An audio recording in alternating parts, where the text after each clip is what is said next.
Now I'm going to continue explaining right effort samavayama. Today morning I talk about efforts to be made by meditator regarding unwholesome things. There are two kinds of efforts regarding unwholesome mental states and unwholesome action. The first one is to prevent any unwholesome mental states or action from arising.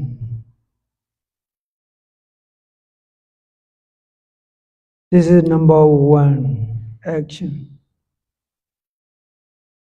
Number two action, removing any unwholesome mental states or acts the moment they arise. So there are two actions. The first one is prevention. Prevention by being mindful always. And second action is to remove any unwholesome mental states such as anger, craving, desire, etc., whichever arises in the mind, by noting it down and letting go. This is two efforts regarding unwholesome mental states. Similarly, there are two efforts to be made by a meditator regarding wholesome things.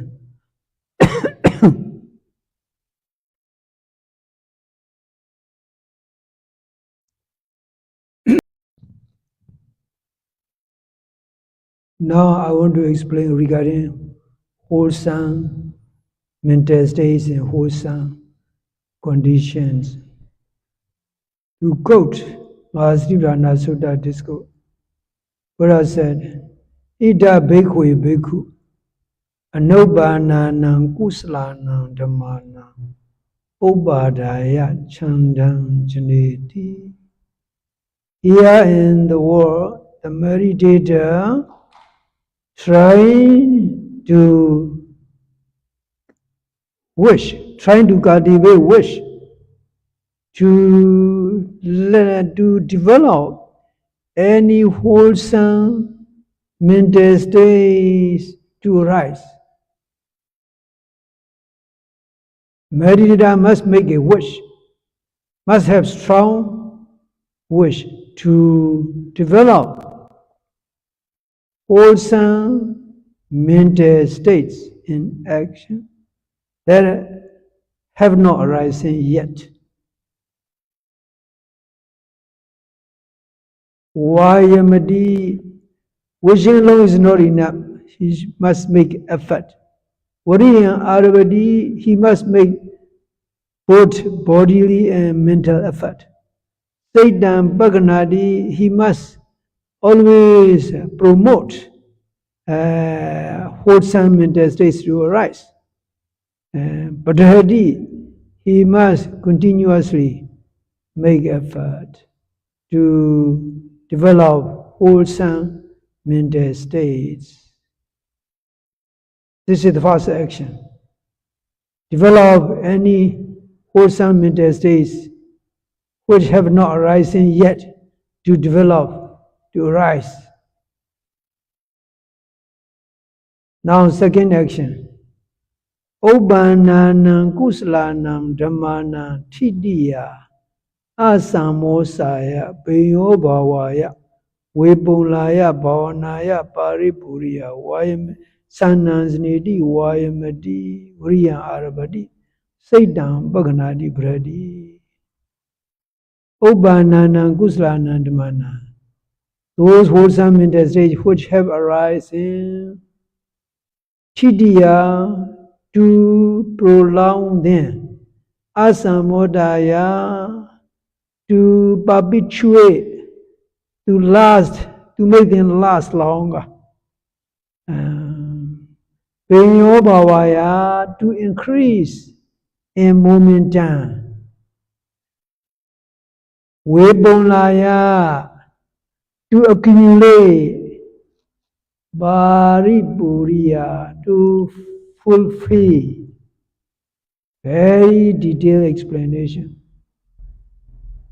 Let me explain in more simple English. The first action is for meditator to develop wholesome mental states that have not yet arisen, to let them develop. This is the first effort.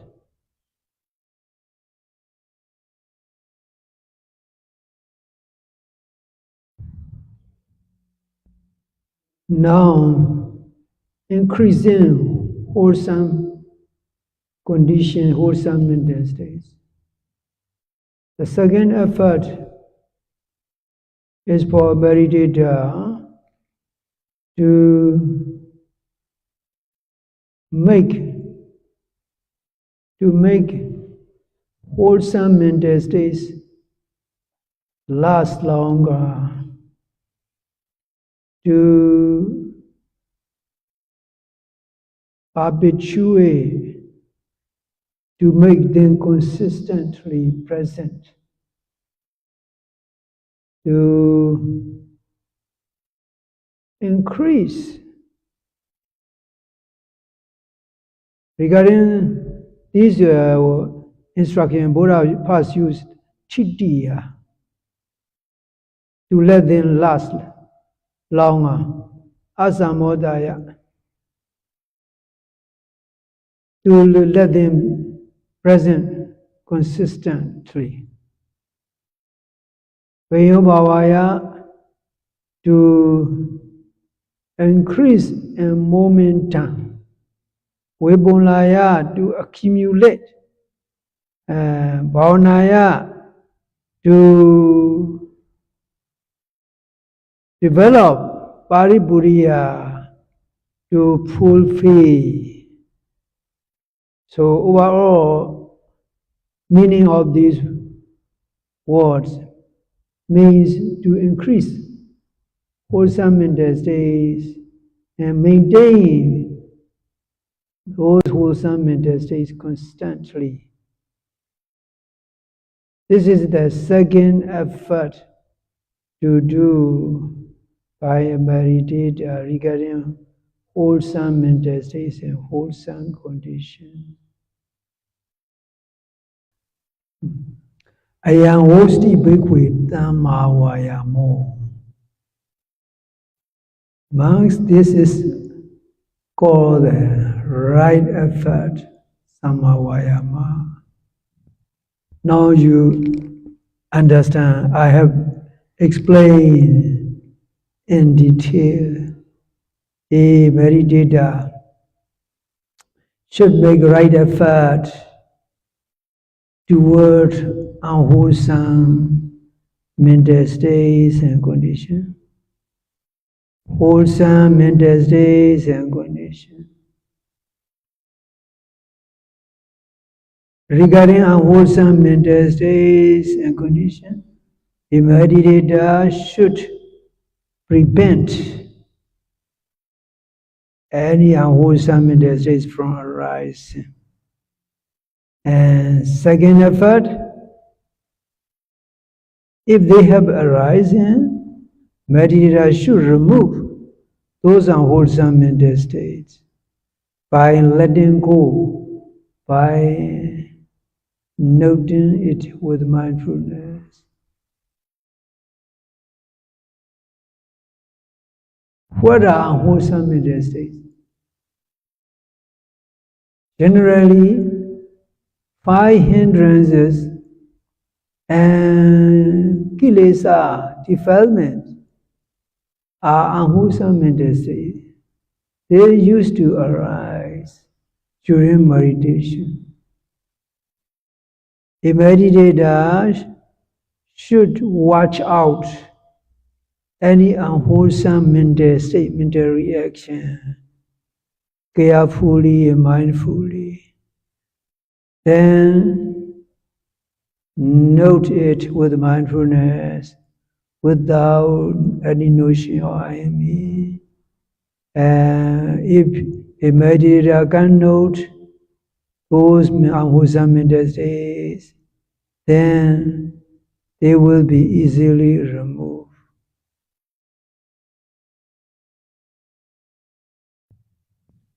Now do efforts regarding wholesome mental states. A meditator should develop wholesome mental states by maintaining mindfulness. Second effort is to increase any developed wholesome mental states and to accumulate them, to maintain momentum, to make them consistent. All these four actions of Samavayama can be done by one stroke, one thing. That one thing is mindfulness. As long as a meditator is engaged in mindful noting, then every moment of mindfulness itself is a preventive mechanism, a purification process. It will prevent unwholesome mental states from arising. It will remove the moment any unwholesome thought arises, it will remove. And mindfulness itself will develop more wholesome mental states every moment. One maintain mindfulness. Meditator will increase momentum of wholesome mental energy, wholesome mental states. If he continuously note mindfully. So all these four actions can be done by one single action of mindfulness noting, mindfulness. So if you understand this, right effort is already fulfilled in your meditation action. You have to be glad and be inspired by understanding this. Now let me conclude explaining Samavayama. Now let me continue to explain next noble part. This is the number 7, Samasthiti. The noble part of Samasthiti is very important also. Sama means right and wholesome. Sati means mental alertness, mindfulness. So Samasthiti means right mindfulness. Regarding this, Buddha explained in Mahasatipatthana Sutta, this quote, Katamaja bhikkhave samasati ida bhikkhave bhikkhu kaya kaya anupasi virati adabi samajano sati mavinaya loke bheja domnasa. What is Samasthiti? Right mindfulness. Said Buddha. Here in this world, the meditator is mindful on the body, ardent,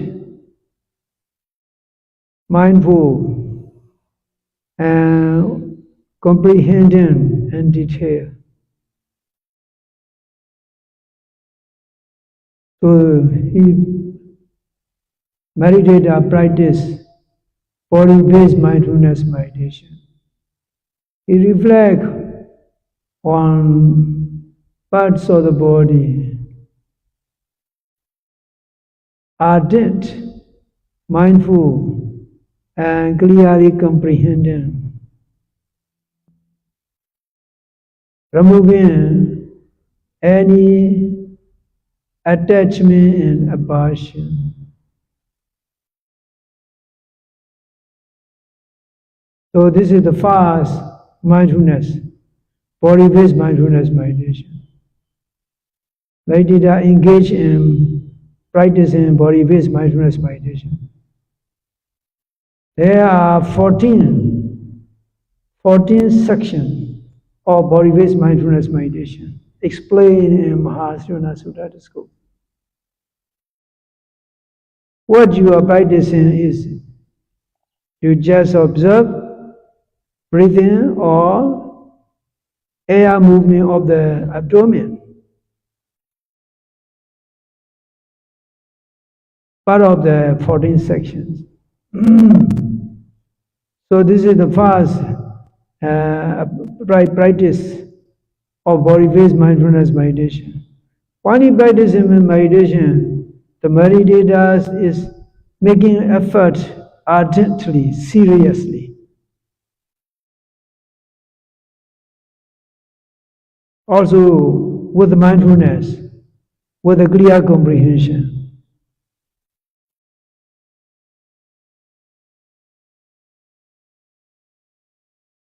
Buddha will continue to explain, let me quote, Virana nupasi virati adabi sampajano stima vinaya loke bechadamnasa. The meditator contemplates on the feelings and sensations, ardent, mindful, and clearly comprehending, and having removed attachment and aversion. So when meditator observe the second feeling-based meditation, pain-based meditation, he practices it seriously and with the utmost effort, with a clear comprehension. He maintains his mindfulness on the feelings and sensations without any notions or IME. If he can maintain pain-based, feeling-based mindfulness meditation, his mind will be removed from abhijja, attachment or craving, dominanza, aversion, negative mental reaction, because mindfulness itself will keep his mind calm and agitated. Now, Buddha continue to explain regarding samadhi. This is the third mindfulness meditation. Jete jedanubhasi virati adabi sambhajano stima vinaya loke bejadamnasa. Here in the world, the meditator contemplates on the mind and mind-based states ardently, alertly, overcoming, removing attachments and aversion. So when a meditator notes on his thoughts and mental states, his mind is pure and he can remain free from any mental reaction, such as attachment or aversion.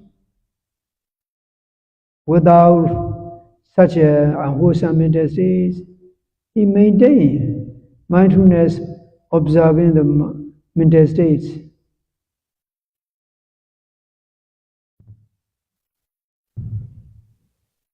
Now, the fourth phenomenon-based mindfulness meditation.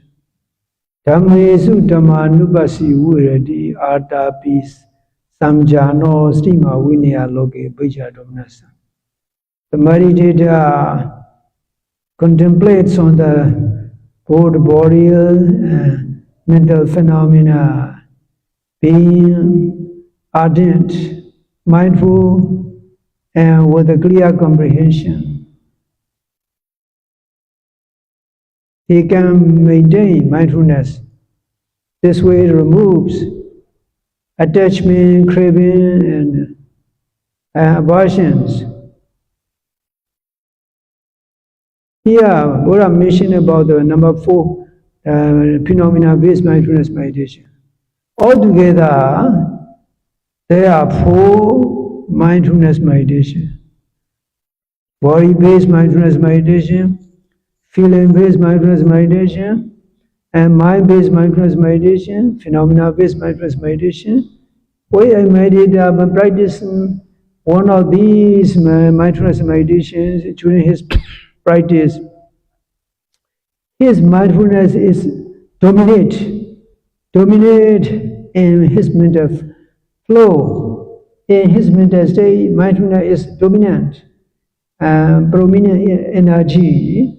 With that strong, prominent mindfulness, he observes all the mental and physical phenomena and pains and sensations and mental states, which are in a state of continual arising and passing. When he is keeping that mindfulness meditation consistently, his mind is pure and free from aversion or attachment. And in everything he observes, he maintains perfect balance and detachment. This way, his mindfulness is very powerful. So this is what's called samadhi. Very simple. Now I have already explained 7 noble paths. Only the last one, samadhi, remains. So tonight I'm going to continue to explain in samadhi magga. So there will be, I will be complete. My explanation will be complete regarding Noble Eightfold Paths tonight. May all of you be able to understand these noble paths clearly, and so that you can develop these Noble Eightfold Paths and apply them in your practice. May you practice all the noble paths in your mindfulness meditation. May your mindfulness meditation be successful and progressive. Fante, I have question, Fante. Yeah, question. You said tonight you're going to explain 7 Sambojjhanga or 7 paths? 8 noble paths. Okay, all right.